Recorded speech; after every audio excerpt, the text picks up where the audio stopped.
A Lulling history presents Ole Worm's Cabinet of Curiosities.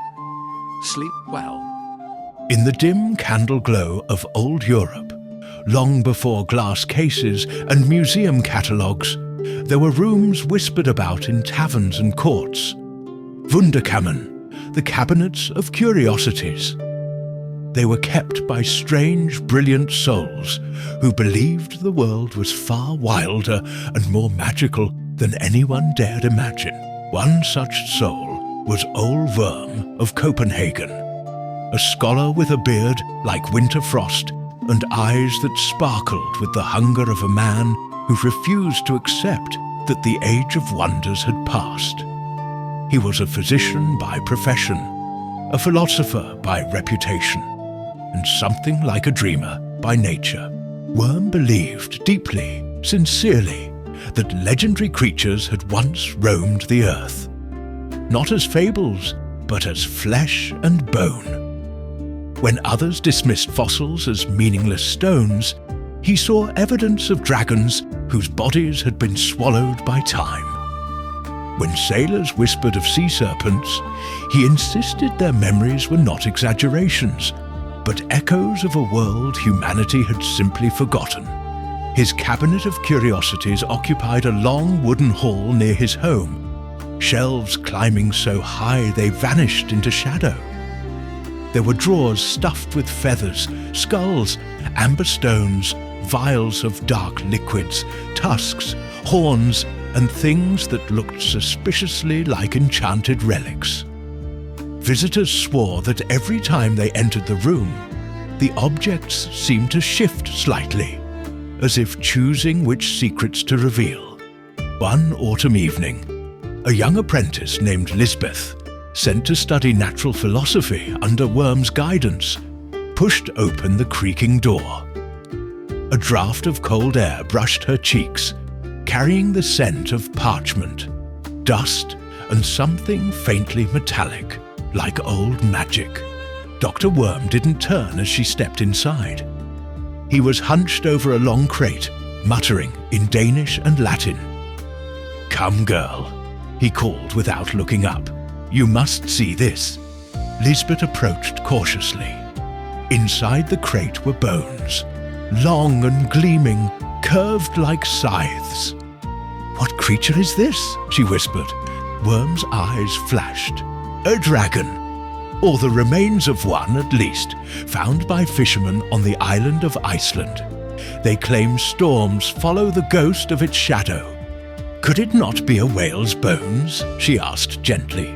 Worm straightened and fixed her with a steady gaze. "A whale does not leave behind rib bones shaped like wings. Look, touch if you dare." She didn't touch it. He led her through the hall, showing her one strange object after another. A narwhal tusk, believed by many to be the horn of a unicorn. A dried creature with the face of a monkey and the tail of a fish, the so-called merman of Copenhagen.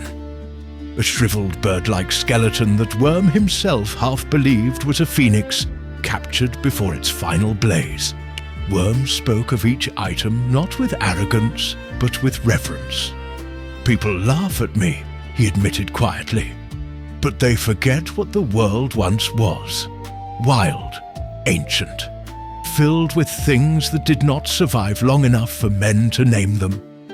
The world breathes secrets, Lisbeth. We simply have to listen." Lisbeth found herself listening more and more, and slowly she began to feel that the old collector might not be entirely wrong. One night a storm rolled over Copenhagen, thunder beating the sky like ancient drums. Worm burst into Lisbeth's quarters with wet hair and wild eyes. "Quickly," he cried, "the serpent, come!" Still half asleep, she followed him upstairs. Lightning cracked across the windows, bathing the cabinet in blue-white flashes. Worm pointed toward a tall jar at the far table. Inside floated a long, coiled specimen. A young sea serpent, he claimed, preserved in spirits. It moved. The shape, pale and thin as smoke, twitched as if waking from a dream. Lisbeth stumbled back. "That's impossible. It's been dead for decades," Worm whispered. "You see, they were never myths, only forgotten." Another flash of lightning. The serpent twitched again, then fell still, returning to its preserved silence. The storm eased. The hall grew quiet. For weeks afterward, Lisbeth thought of nothing else. Had she imagined it? Had the storm tricked her eyes? She could never be sure. But something inside her had shifted. She began reading sailors' logs by candlelight, studying fossils, listening to travellers' tales with new ears. And Worm, for the first time in many years, seemed content. His belief finally shared by another soul. Years passed. Travellers from across Europe came to marvel at Worm's wonders.